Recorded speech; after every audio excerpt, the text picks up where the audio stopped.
ये बात उन दिनों की है जब नीम करौली बाबा अपने शुरुआती साधु जीवन में थे। बाबा का जीवन अत्यंत सरल था और वे साधारण कपड़ों में सफर करते थे।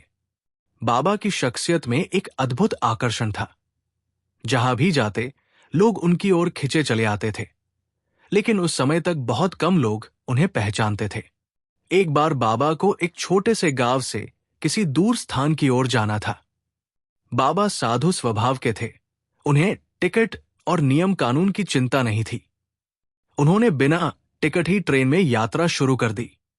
ट्रेन में बैठे बाबा अपनी धुन में मग्न थे, मानो बाहरी दुनिया से कोई लेना देना न हो।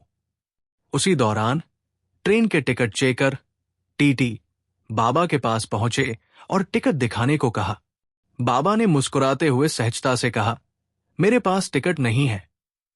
टीटी ने उन्हें ट्रेन से उतरने का निर्देश दिया। बाबा ने एक शब्द भी नहीं कहा और ट्रेन से उतरकर पास के एक प्लेटफॉर्म पर जाकर एक खंभे पर बैठ गए।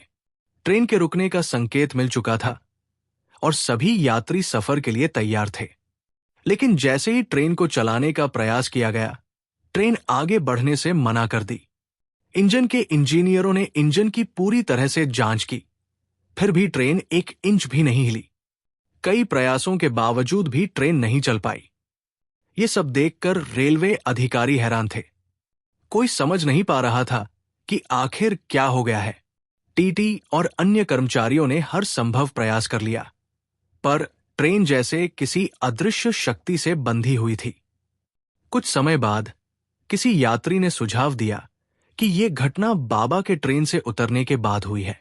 शायद बाबा को ट्रेन से उतारने के कारण ही ये हो रहा हो। टीटी को इस बात पर विचार आया और उसे एहसास हुआ कि बाबा को ट्रेन से उतारने के बाद ही ये समस्या शुरू हुई थी। माफी और शर्त। टीटी तुरंत बाबा के पास गया और उनसे माफी मांगी। उसने बाबा से ट्रेन में फिर से बैठने का अनुरोध किया। बाबा ने एक शर्त रखी जो आज भी बाबा के प्रति लोगों की असीम श्रद्धा को दर्शाती है। बाबा ने कहा, अगर तुम ये वचन देते हो कि भविष्य में किसी भी साधु, संत या तपस्वी को, चाहे वो टिकट के बिना ही क्यों न हो, ट्रेन से नहीं उतारा जाएगा, तो मैं ट्रेन में वापस बैठूंगा। टीटी ने ये शर्त स्वीकार कर ली और बाबा को सादर ट्रेन में बिठाया।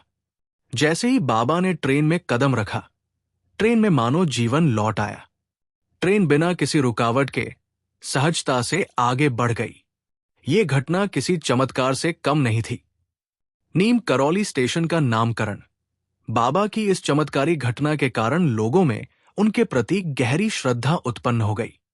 बाद में रेलवे अधिकारियों और स्थानीय लोगों ने इस स्टेशन का नाम नीम करौली रख दिया। यह स्टेशन आज भी फर्रुखाबाद जिले में स्थित है और बाबा के अनुयायियों के लिए आस्था का केंद्र है। ये कहानी सिर्फ बाबा के चमत्कार की नहीं है, बल्कि ये उनके द्वारा स्थापित करुणा, दया और सहिष्णुता के संदेश को भी दर्शाती है। बाबा ने ये शर्त रखकर सभी साधुओं के लिए एक आदर्श स्थापित किया, जो समाज के कमजोर और असहाय वर्ग को मान सम्मान देने की प्रेरणा देता है। इस घटना ने बाबा के अनुयायियों में उनकी महानता और दिव्यता की भावना को और गहरा कर दिया। बाबा के इस प्रकार के चमत्कार और उनकी शिक्षाएं आज भी उनके भक्तों को राह दिखाती है।